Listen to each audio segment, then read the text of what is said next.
السلام علیکم ورحمۃ اللہ وبرکاتہ۔ آج ہم بات کریں گے خواب کے اندر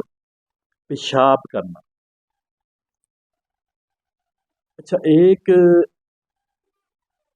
بات یاد رکھنی چاہیے کہ اگر تو خواب میں آپ نے پیشاب کرتے ہوئے آپ نے آپ کو دیکھا ہے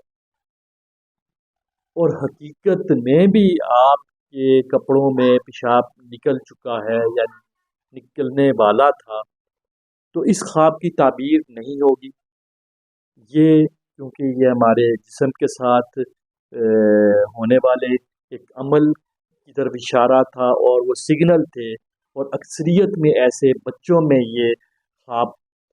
ان کو آتا ہے جو کہ بستر پہ پیشاب کرنے کے کافی عادی ہوتے ہیں، ان میں ایسا خواب آتا ہے۔ تو یہ تو ہم نے کر دیا کلیئر کہ اس خواب کی کوئی تعبیر نہیں ہوگی۔ اگر کسی نے خواب میں دیکھا کہ وہ پیشاب کرتا ہے مگر ایسی جگہ پہ پیشاب کرتا ہے جہاں پہ پیشاب کیا جانا چاہیے، جیسے واش روم ہو گیا، لیٹرین وغیرہ ہو گئی، یا کھیت کھلیان ہو گئے، یا جہاں پر پیشاب کرنا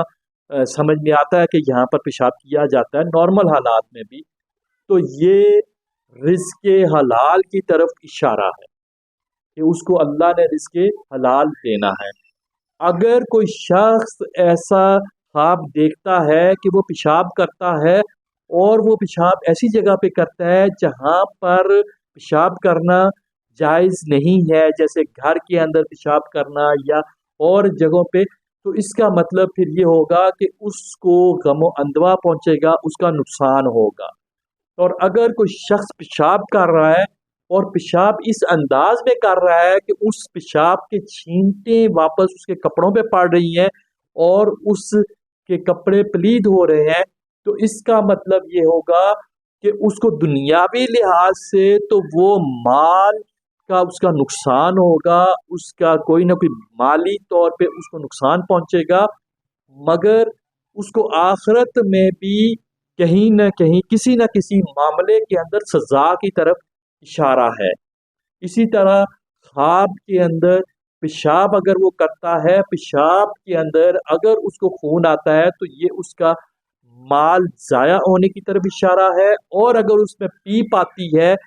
تو پیشاب کے اندر پیپ آتی ہے تو اس چیز کی علامت ہوگی کہ وہ شخص بیمار پڑے گا، اس کو بیماری